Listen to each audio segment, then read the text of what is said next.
नमस्ते जी, वैदिक राष्ट्र में आपका स्वागत है। आज उपन्यास सम्राट मुंशी प्रेमचंद की पुण्यतिथि है 8 अक्टूबर। उनका जन्म 31 जुलाई 1880 को हुआ था।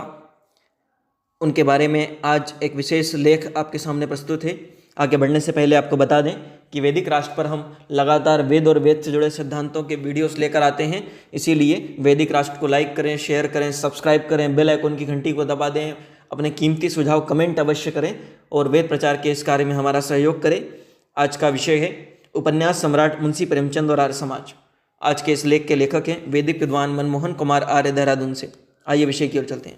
आर्य समाज 19वीं शताब्दी व उसके बाद देश का सामाजिक व राजनीतिक क्रांतिकारी महान संगठन था व रहे।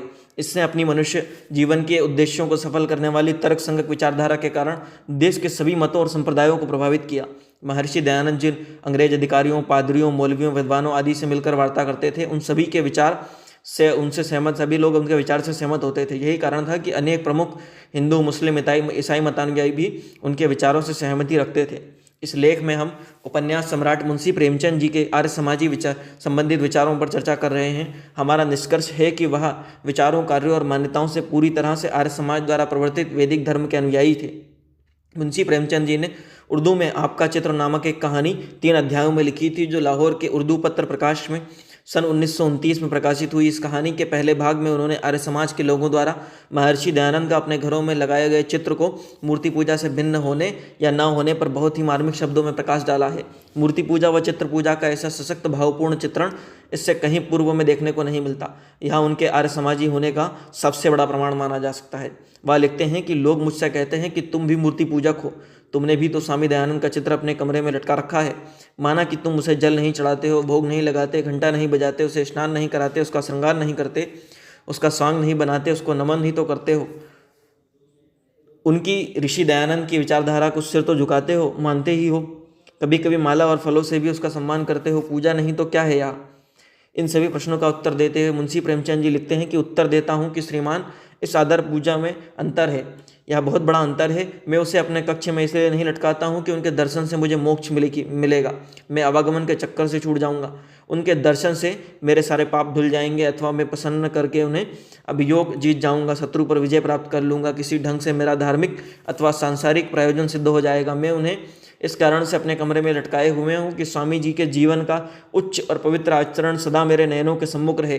जिस घड़ी सांसारिक लोगों के व्यवहार से मेरा मन उब जाए, जिस समय प्रलोभनों के कारण पग डगमगा जाए अथवा प्रतिशोध की भावना मेरे मन में लहराने लगे, जीवन की कठिन राहें मेरे साहस और धैर्य शौर्य की अग्नि को मंद करने लगे, उस विकट बेला में उस पवित्र मोहिनी मूर्ति के दर्शन से आकुल व्याकुल हृदय को शांति हो, दृढ़ता बनी रहे, क्षमा और सहनशीलता के मार्ग पर पग पग पर चलते रहे। मैं अनुभव के आधार पर कह सकता हूँ कि इस चित्र से मुझे लाभ पहुँचा है, और एक बार नहीं कई बार। कहानी के दूसरे भाग में राजा का वर्णन किया गया है, जो अपने एक विश्वसनीय सेवक को अपनी पसंदीदा महिला के प्रेमी की हत्या का कार्य सौंपता है। उस कार्य को करने के बदले अकूत धन संपत्ति देने का वायदा करता है।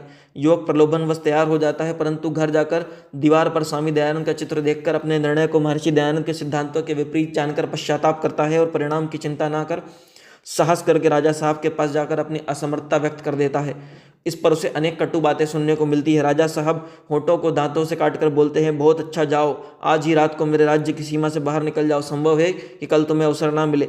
उसी लहर में उन्होंने अवसपूर्व विश्वसनीय युवक को नमक हराम, टेढ़ी बुद्धि वाला, आदम जाने क्या क्या कह दिया।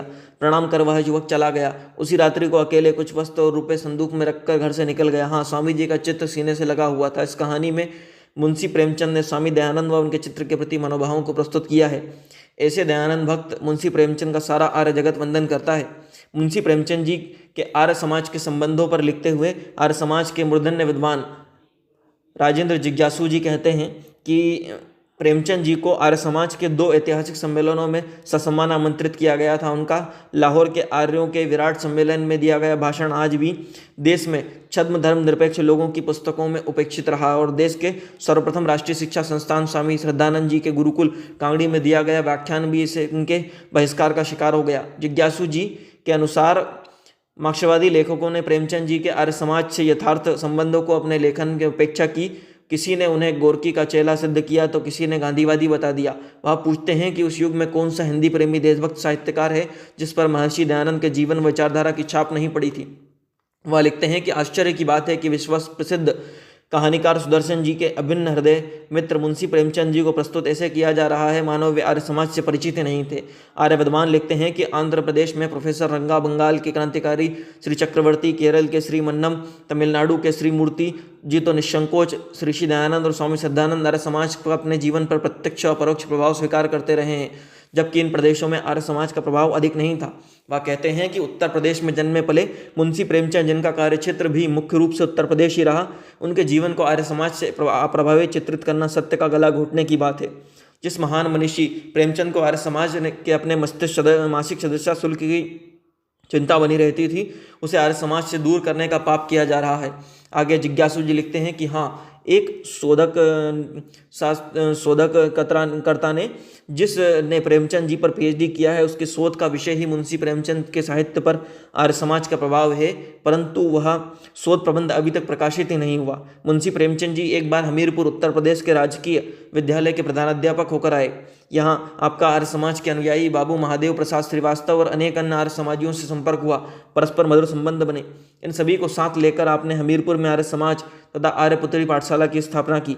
उन दिनों आप धनपत राय जी के नाम से जाने जाते थे। श्री बाबू महादेव प्रसाद जी के साले श्री जंग बहादुर आपके प्रिय विद्यार्थी थे। मुंशी प्रेमचंद जी में विधवा विवाह के लिए बड़ा उत्साह और जोश था। आपके लेखन मुख्यतः कहानियों में आर्य समाज के आदर्शवादी सुधारवादी विचारधारा की स्पष्ट झलाई दिखाई देती झलक। जन्मना जातिवाद, फलज ज्योतिषी, मूर्ति पूजा आदि पर अपनी कहानियों में कड़े प्रहार आपने किए। जीवन में पुरुषार्थ, परमार्थ, स्वदेश प्रेम आदि आपकी कहानियों के मुख्य विषयों में सम्मिलित रहे, जिसकी प्रेरणा आपने महर्षि दयानंद के साहित्य, आर्य समाज के आंदोलनों से प्राप्त की। आपने पाप क्षमा नहीं होते और कर्मों का फल आदि विषयों पर अनेक कहानियाँ लिखी। लाहौर में आपकी उर्दू कहानियों का संग्रह देहाती अफसाने नाम से प्रकाशित हुआ था। इस कहानी संग्रह में सभी कहानियों में ऋषि दयानंद के विचारधारा से उत्प्रोत है। मुंशी प्रेमचंद जी पर लिखने वाले लेखकों द्वारा जमाना, हंस, माधुरी आदि पत्रों की चर्चा की जाती रहे, परंतु साप्ताहिक पत्र प्रकाश उर्दू पत्र की चर्चा जाने अनजाने छोड़ दी जाती है। महर्षि दयानंद पर आधारित आपकी रचना व कहानी, आपकी तस्वीर, जिसका उल्लेख पूर्व में किया गया है, प्रकाश साप्ताहिक में ही प्रकाशित हुई थी। यह एक तथ्य है कि मुंशी प्रेमचंद जी प्रकाश के लिए नियमित रूप से लिखा करते थे। वर्ष में आपकी अनेक कहानियां प्रकाश में प्रकाशित हुआ करती थी। यह ज्ञातव्य है कि प्रकाश उर्दू पत्रकारिता के पितामह महाशय कृष्ण द्वारा प्रकाशित किया जाने वाला साप्ताहिक पत्र था। बता दें कि प्रसिद्ध कहानीकार श्री सुदर्शन महर्षि दयानंद और आर्य समाज के निष्ठावान अनुयायी थे। श्री उमेश माथुर ने सुदर्शन की मृत्यु पर पंडित सुदर्शन शीर्षक से एक लेख लिखा था, जो उर्दू साप्ताहिक वैदिक धर्म जालंधर के 15 फरवरी 1968 के अंक में प्रकाशित हुआ था। इस लेख में सुदर्शन जी की पत्नी श्रीमती लीलावती जी के द्वारा सुनाया गया प्रसंग श्री राजेंद्र जिज्ञासु जी ने अपने एक लेख में प्रस्तुत किया है। इसमें सुदर्शन जी की पत्नी ने यह बताया है कि मुंशी प्रेमचंद से सुदर्शन जी की घनिष्ठ मित्रता थी। घंटों दोनों चौबारे पर बैठा करते थे। मैं चाय बना कर भेजा करती। कभी कभी यह भी सोचा करती कि ये दोनों घंटों बैठकर क्या बातें करते हैं जो समाप्त ही नहीं होती। एक दिन कान लगाकर सुना तो मुंशी प्रेमचंद जी कह रहे थे कि आप कलकत्ता की पत्रिका पर मत जाइए, आपके साथ हिंदी के सब पत्र हैं। मैंने आपकी फिल्म धूप छाँव देखी है, मुझे पसंद है। कुत्ते भौंकने से कोई हाथी तो नहीं रोका जाता। श्री राजेंद्र जिज्ञासु जी कहते हैं कि मुंशी प्रेमचंद जी का एक विधवा स्त्री श्रीमती शिवरानी देवी जी से विवाह करने का साहस उनको आर्य समाज से ही प्राप्त हुआ था। इसे कोई झुठला नहीं सकता। महर्षि दयानंद की विचारधारा के गहरे प्रभाव के कारण ही वे उस अंधकारमय युग में यह क्रांतिकारी कदम उठा सके थे। वह आगे लिखते हैं कि बहुत कम लोगों को इस बात का पता होगा कि प्रेमचंद जी के परिवार में एक विधर्मी देवी को बहू के रूप में अपनाया गया। यह महर्षि दयानंद की छाप का ही उदाहरण है।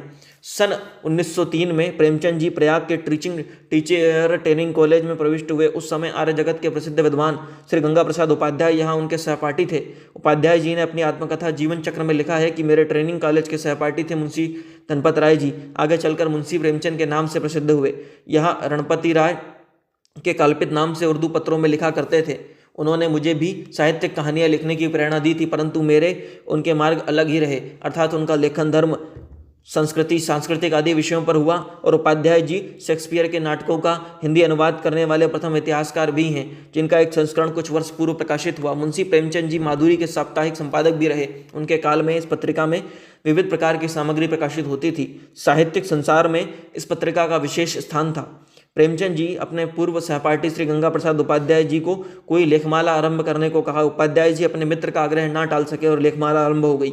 पाठकों ने इस लेखमाला को पसंद किया। ढेर सारे पत्र माधुरी के कार्यालय में आने लगे। लेखमाला का विषय था अद्वैतवाद, अतः कुछ पोंगा पंडित रूढ़िवादियों ने इस लेखमाला का विरोध भी किया। माधुरी के संचालक गण वैचारिक आधार पर अद्वैतवादी विचारधारा के निकट थे, अतः उनके द्वारा प्रेमचंद जी पर लेखमाला बंद करने का दबाव बनाया गया। प्रेमचंद जी इस दबाव के विरुद्ध लेखमाला के प्रकाशन के पक्ष में थे, परंतु वह अपने मन की इच्छा पूरी नहीं कर सके। वह उपाध्याय जी के पास गए, वस्तुस्थिति उन्हें अवगत कराया। इसके बाद संचालक गणों ने प्रेमचंद जी की भावना के विरुद्ध माधुरी के प्रकाशनार्थ अद्वैतवाद के समर्थन में किसी लेखक से लेख लिखवाया। अतः स्वाभिमानी प्रेमचंद जी माधुरी के साथ अधिक समय तक न जुड़े रह सके और अपने दायित्वों का त्याग कर दिया। मुंशी प्रेमचंद जी ने अपने जीवन की अंतिम वेला तक आर्य समाजी पत्रों में लिखते रहे। उन पर लेखों में ईश्वर के सर्वव्यापक स्वरूप का प्रकाश पड़ता है। उन्होंने आर्य समाज के सिद्धांत पर डटकर लिखा है, वो सबको अपनाया, किसी को स्पर्श न मानना, आर्य समाज के आर्य धर्म के बंद द्वार सबके लिए खोलना, दीनों की रक्षा, धेनु की रक्षा, प्राणी मात्र से प्यार। प्रेमचंद जी इन सब विषयों पर लिखा है। उन्होंने आर्य समाज का गुणगान किया है। निष्कर्षतः कह सकते हैं कि मुंशी प्रेमचंद जी अपने जीवन में महर्षि दयानंद व आर्य समाज की विचारधारा से जुड़े रहे। उनकी सफलता का प्रमुख कारण उनका आर्य विचारधारा को अपनाना था, जिसके माध्यम से उन्होंने आर्य विचारधारा का भूरिशा प्रचार प्रसार किया। वह आर्य समाज के गौरव थे। आर्य विद्वान प्रोफेसर राजेंद्र जिज्ञासु ने मुंशी प्रेमचंद जी की उर्दू कहानी आपकी तस्वीर की खोज कर उसका हिंदी अनुवाद आपका चित्र नाम से कराया है, जिसके लिए वह देश की जनता की ओर से श्रद्धा और बधाई के पात्र हैं। इन्हीं पंक्तियों के साथ इस लेख को विराम देते हैं। ओम। प्रस्तुत लेख के लेखक हैं वैदिक विद्वान मनमोहन कुमार आर्य, देहरादून से। इस तरह के अन्य लेखों के लिए, प्रेरणादायक कहानियों के लिए, महापुरुषों के जीवन प्रसंगों के लिए, वैदिक भजनों के लिए, वैदिक लेखों के लिए वैदिक राष्ट्र यूट्यूब चैनल को लाइक करें, शेयर करें, सब्सक्राइब करें, बेल आइकन की घंटी को दबा दें। अपने कीमती सुझाव कमेंट करना ना भूलें। धन्यवाद।